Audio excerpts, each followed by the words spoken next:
I now yield to Ranking Member Raskin for his opening remarks. Mr. Chairman, thank you very much.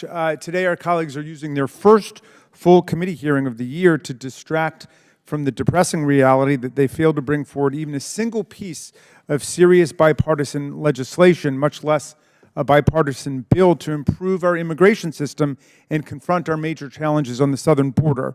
The 118th Congress is shaping up to be one of the most unproductive in American history, with only 34 bills signed into law in 2023, a small fraction of the number typically enacted in a year.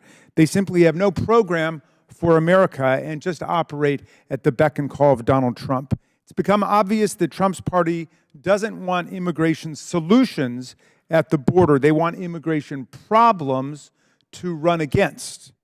The other main issue they used to demagogue, abortion, is no longer available to them because the country's negative response to the Supreme Court's destruction of Roe versus Wade in 2022 demonstrates this is still a country that prizes freedom, rejects theocratic repression, and opposes the MAGA Republicans' eagerness to pass a national law banning abortion rights. So they can't talk about those plans anymore. The cat's got their tongue. So with no positive program on infrastructure, healthcare, education, or anything else to run on, the do-nothing MAGA Republicans are hoping that simply demagoguing the issue of immigration while not addressing it in any serious way will be their ticket back to the White House.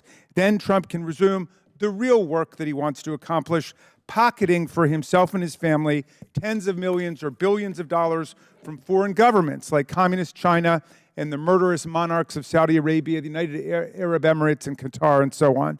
But they forget that, as with reproductive freedom, the American people have real values on immigration. America is a nation of immigrants, but it's also a nation of laws, and we must make America accessible for lawful immigration while we reduce and discourage unlawful immigration. So where's their plan?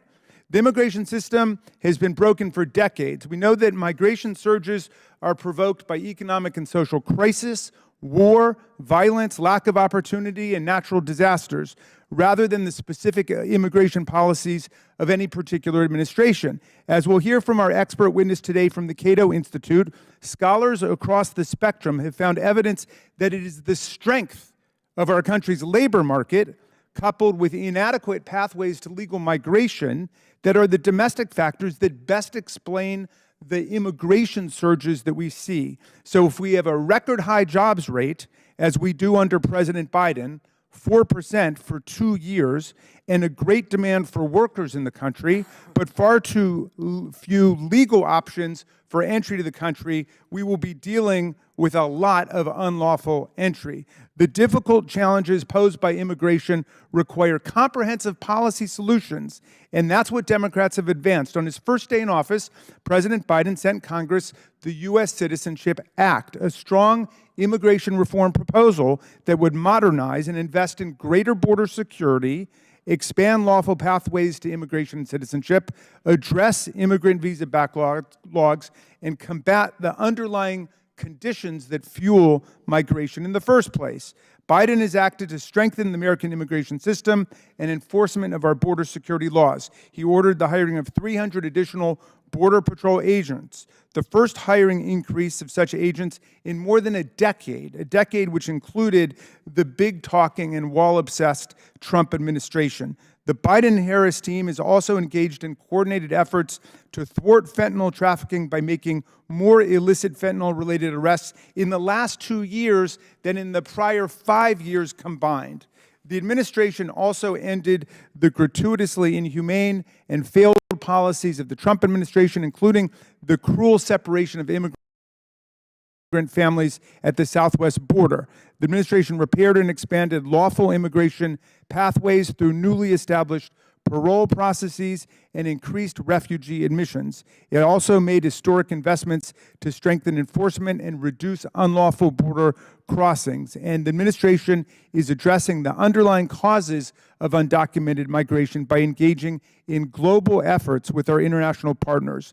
Taken together, These efforts will make it easier to get into America lawfully and a lot harder for people and illicit drugs to get into America unlawfully. Our colleagues try to paint these policies as radical. In reality, the Biden-Harris administration has used its rulemaking authority faithfully and appropriately as upheld in court time and again. For example, on June 23rd last year, the Supreme Court sided with the Biden administration in a resounding 8-1 decision to uphold its policy of focusing limited federal resources on addressing unlawful migrants who are suspected terrorists and criminals. But we know it's not enough alone to enforce existing laws.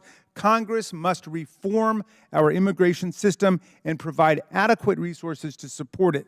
Last Congress, House Democrats passed 5 comprehensive immigration bills that would rebuild our broken system and provide pathways to lawful immigration. But this Congress, the mega majority, refuses to bring forward any of the nearly 70 bipartisan or Democratic immigration reform bills already on the table.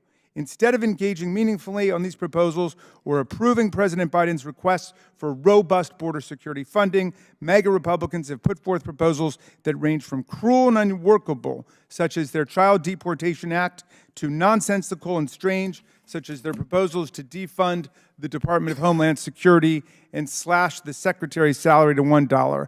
They prefer to waste time and resources than to engage in serious negotiations about policies and funding that would work to strengthen the border. This was made clear last week in their outlandish sham impeachment hearing against Secretary Mayorkas. Our colleagues apparently don't know the difference between a policy disagreement and a constitutional high crime and misdemeanor. Rather than joining Democrats and Biden in good faith bipartisan negotiations to make progress on immigration, they are taking orders from Donald Trump and actively obstructing a bipartisan border deal. Just as Trump is openly hoping for an economic downturn in our robust, low unemployment economy, they're hoping for chaos at the border and trying to stop us from preventing it. These tactics are accompanied by dangerous rhetoric. MAGA Republicans continue to invoke white supremacist, anti-immigration fantasies and conspiracy theories. It's been almost a full year since I invited the good chairman and my Republican colleagues to join oversight Democrats in condemning the Great Replacement theory, and still they fail to denounce this shameful doctrine which has been invoked by numerous racist and anti-Semitic mass shooters and murderers across the country. America is not a great country in spite of immigrants. We're a great country because of immigrants. Immigrants are essential to our present and our future, just as they've been to our history. And Democrats will continue to stand up for strong laws and opposed to hatred and scapegoating of immigrants. We are here to legislate and to do the hard work of hammering out a bipartisan policy path to comprehensive immigration reform, just as we were a decade ago when House Republicans scuttled a hard-fought immigration reform package that passed the Senate with bipartisan support. We will still be here when my colleagues are ready to step back from the extremist ledge and come to the table working together for effective and pragmatic solutions. Thank you very much, Mr. Chairman. I yield back.